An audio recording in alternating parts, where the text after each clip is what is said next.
Welcome to I May Be Wrong. I don't know what this world is coming to, but I don't think so. We're broadcasting from the greater Nashville area, the home of country music, beyond the borders of political correctness and identity politics. Facts and faith are our demarcations. Truth lights our path. Here's the Barry White of Podcast Radio, the Venerable Alfonso Ashworth. Well, welcome to another exciting episode of I May Be Wrong, but I Don't Think So. Of course, I am your humble host. We've got a great episode lined up for you today. I've got an amazing guest lined up in the queue, Mr. Karmel Melamed. Of course, he is an American Jewish descent. He's also Iranian.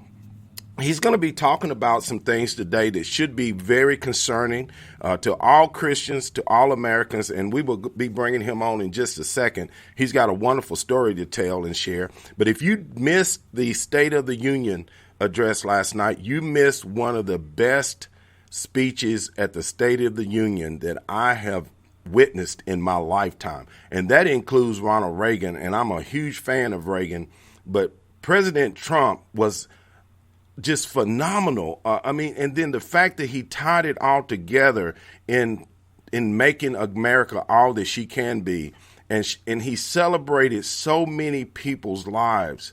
And for the Democrats, especially Nancy Pelosi, to sit there with the scowl on her face and then to rip the letter that was handed to her by the president. By the way, that letter is constitutionally required for the president to present that letter to the House, and for her to rip that, it's unbelievable how insane and how mad and angry the Democrats are, but they have made this bed for themselves.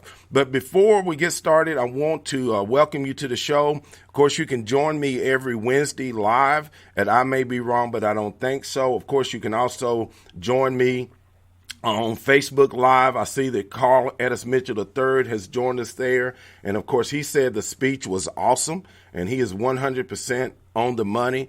Of course, you can also contribute to the show and be a contributor, a subscriber, by going to I May Be Wrong, but I Don't Think So.com. And you can join us there every Wednesday or on Facebook. And you can find us on the podcast after we air the show. We do have a podcast that you can go and download and listen to later at your convenience. And also on YouTube, you can check us out there as well. Let me tell you something about my guest really quickly.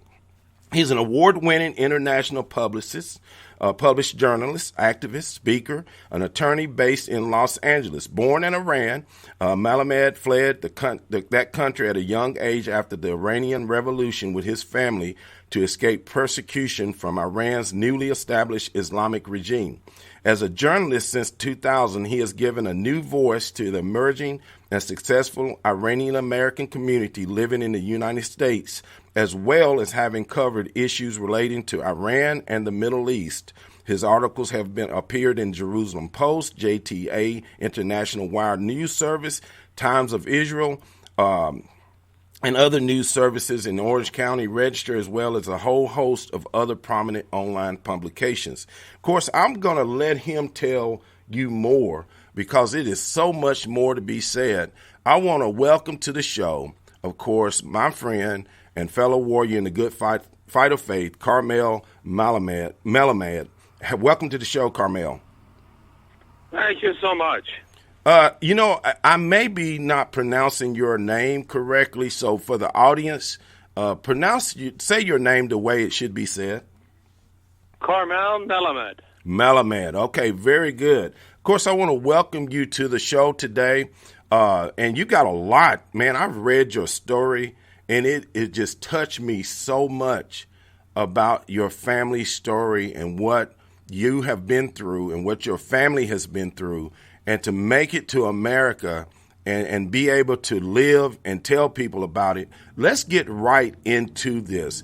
Tell my audience who you are, what you're about, and, of course, and about your family.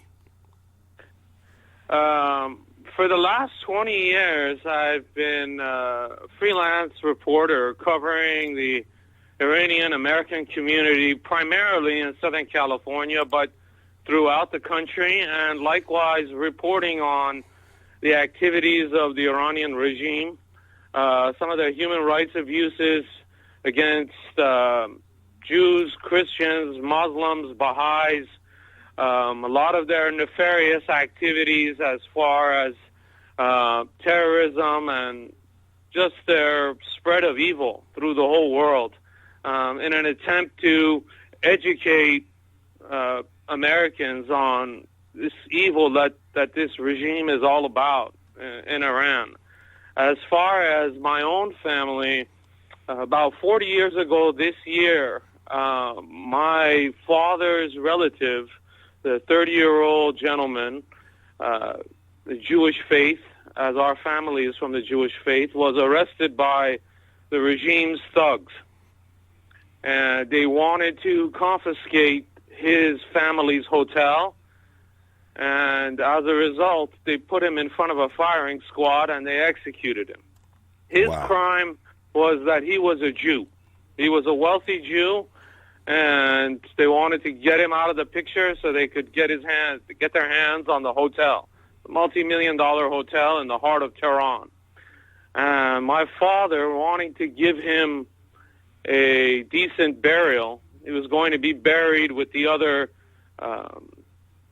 gentleman that the regime had executed. He was going to be buried in a mass grave.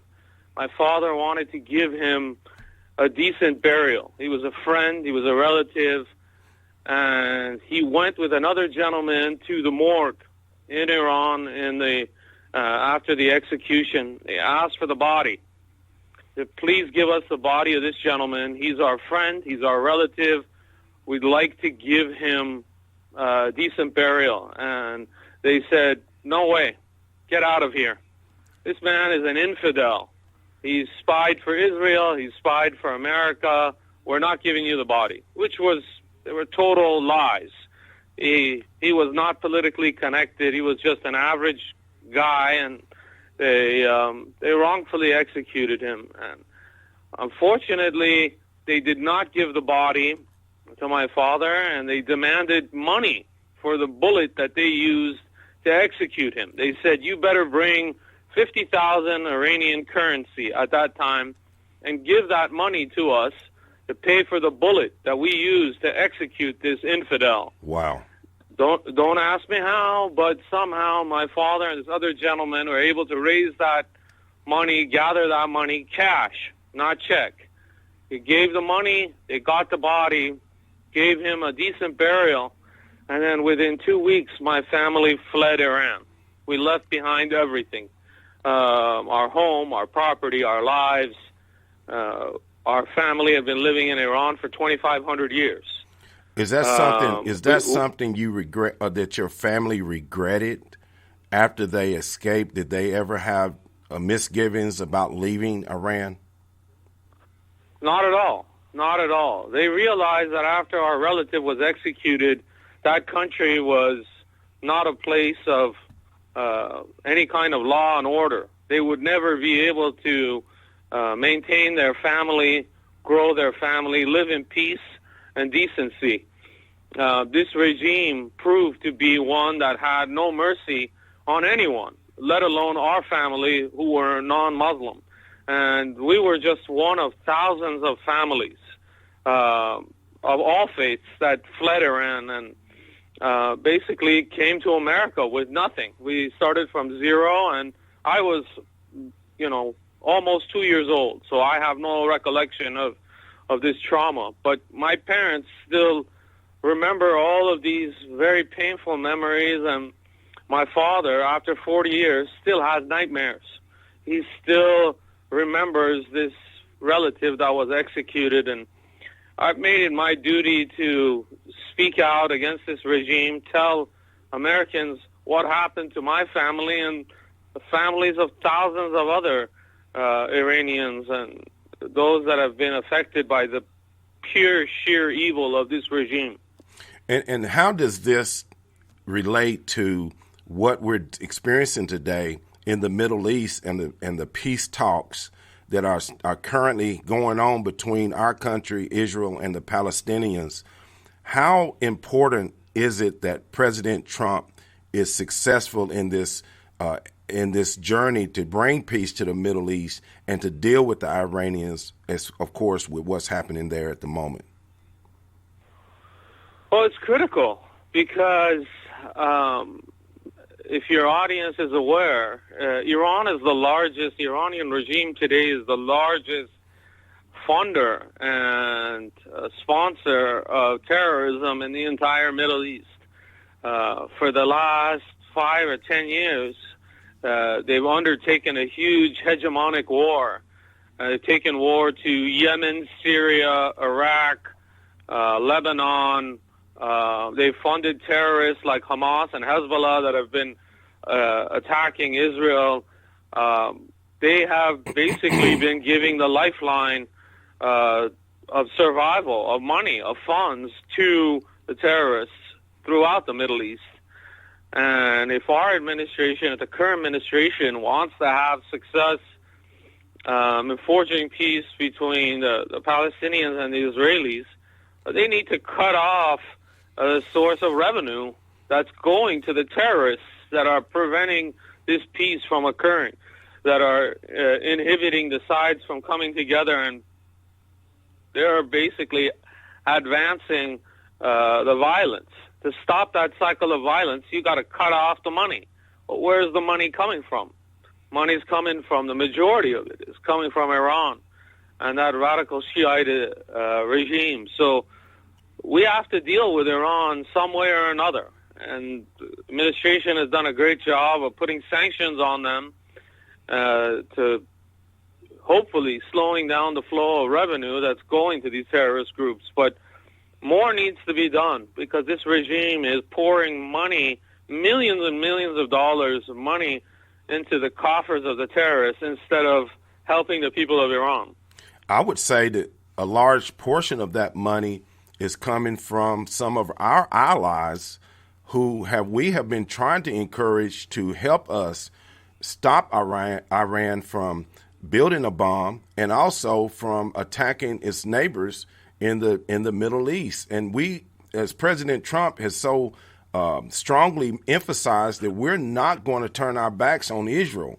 So people need to understand that this president may be the last hope for peace in the Middle East, because if the Democrats have their way about it, they've already sided with our enemies in many places like the Middle East.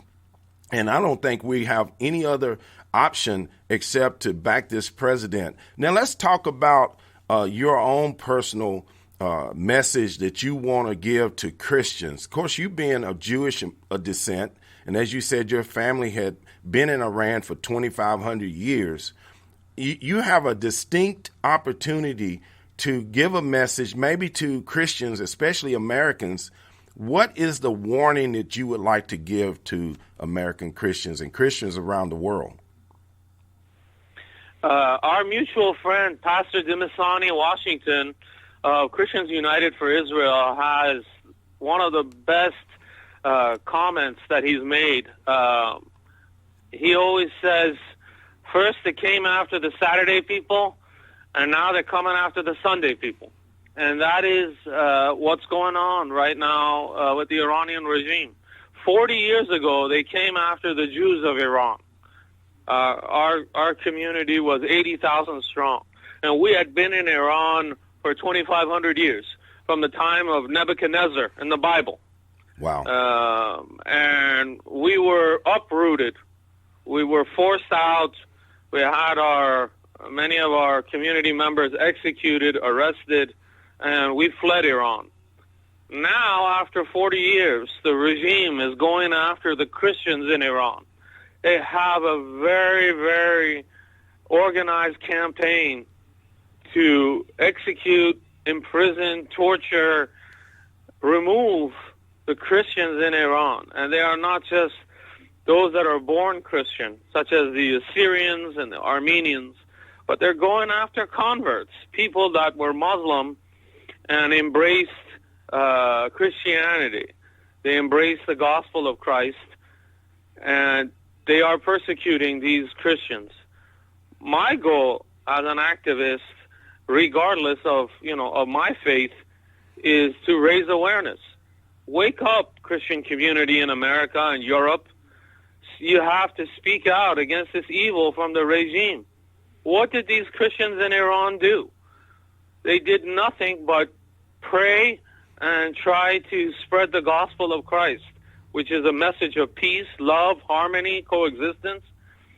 But it threatens the regime not just on a basis of religion, which is opposed to they find that Christianity is opposed to their radical Islamic Shiite beliefs, but it threatens their power base.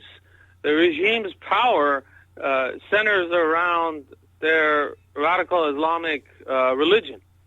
So they want to remove all the Christians and Christian converts in that country. And we need to start speaking out. We cannot remain silent. During the Cold War, you had Pope John Paul II came out and was speaking against the evils of communism and how the communists were threatening Christians in Eastern Europe. Correct. Where's the Pope today? That's a great question. That's a great question. Where's Francis today speaking out against the persecution of Christians in Iran? Last month, I just want to share a little bit about the deviance of this, the evil of this regime. Mm-hmm. Last month, the regime literally bulldozed the grave of an Iranian Christian pastor who they had executed 20 years ago. Wow. He was executed in December of 1990. His name was Pastor Hussein Sudamand, and they executed him. They even buried him in an unmarked grave. His family marked the grave, and last month, out of spite, out of evil, they bulldozed the grave. So they don't even have mercy for those that are, the dead. They have arrested more than 50, close to 50 Christians that have been praying and just trying to keep their faith during 2019. On a regular basis, Christians are arrested and imprisoned while praying in their home churches. They're not allowed to practice their faith openly in Iran. These are folks that have converted and they're secretly practicing. I'm in regular contact with many of these converts to Christianity in Iran, and one of them made a comment to me which resonated. They said, this Iranian regime does not fear an American weapon, an Israeli weapon. The only weapon that this regime fears is the gospel of Jesus Christ. Wow. They know that if the message of Christ gets out to the masses in Iran, and Iran has a population of 80 million, if that message of peace, love, harmony, coexistence reaches the masses, thousands, hundreds of thousands may leave Islam, their form of Islam, and embrace Christ and embrace that message and overturn their regime. Well, and you've summed it up as to what the president is trying to do, and of course his State of the Union speech only emphasizes his desire to protect Christians around the world, not just Christians, but all people of any faith who are trying to practice peacefully. Now, the people that he's after are the ones who are trying to kill Americans and kill Jewish people, and he's determined to stop them. There's no doubt about it in my mind, but he's also trying to protect the right of the individual to practice their belief in peace, in harmony, and as you just said, be able to coexist with others. The Iranians and the radical Islamic factions have no such intentions. And if anyone can emphasize that, is someone like yourself whose family escaped Iran and came to America and built a new life and started over with nothing. And of course, I want you to go ahead and let others know, one, how can they get in contact with you so they can find out more about what you're doing? I don't have a website per se, but I'm available on social media, on Facebook, on Twitter. They can always go online. I have a blog on the Times of Israel website. My articles appear there. My commentary appears there. I would just urge folks to get involved, speak out against what the regime is doing on a human rights basis, and raise awareness in your community groups, in your churches, in your places of faith, in your families. We can't stay silent. We cannot remain silent in the face of evil. I just want to add a small note, Al. The people of Iran, and most Iranians, are great human beings. These are some of the most loving, kind people of all faiths. Unfortunately, it's the regime that's the problem. Right. And it's that government that's the source of this evil and pain and destruction in the world, not the population and not those Iranians that have left the country. Well, let me ask you this. What is it going to take for the Iranian people to rise and take back their nation, take back their liberty, take back their beliefs? What will it take? If they don't do it now with this president, who will they get behind, and who will they realize that we are here to support them? If they're going to take over their country and take their country back, they had better do it, and do it soon. Absolutely. I just think they may be a little disorganized. They don't have the logistical support. They no doubt have the moral support from American leaders. This president, obviously, the Secretary of State, many members of Congress, they have to stand up. They have to take back their country, as you said, but they're not very well organized right now. But eventually it will happen. You cannot keep a population of 80 million under repressive totalitarian conditions, as the regime is doing today. Eventually they're going to have to, and sooner rather than later. But this is a regime that will not give up that easily. They will fight tooth and nail. They are willing, as we have seen some of the crackdowns on the protesters, they are willing to kill thousands, perhaps hundreds of thousands, to remain in power. Well, I'm going to ask a rhetorical question. Do the people of Iran have a right to keep and bear arms? Today, they do not. And the reason I asked that question... This regime does not allow them to bear any kind of arms or weapons. There are some exceptions, very limited exceptions, for those that live in the rural areas and need weapons for hunting, but that's a very limited number. Right. And the reason I asked that question is because I believe with all of my heart the reason that this country has maintained its freedom from tyranny is because the people have a right, a God-given right, to keep and bear arms. And I really appreciate you, of course, for your determination and your efforts to get this message out to the rest of the world that's willing to listen, and, of course, to my audience. And it will be no doubt that you and others are going to be someone that will be remembered for the change that's going to happen in Iran, because it's your generation that was willing to speak out against the tyranny there. And, of course, I give you the final thoughts on this. Go ahead and tell my audience your final thoughts on, matter of fact, if you want to give your final thoughts on whatever, you got about a minute. Go ahead.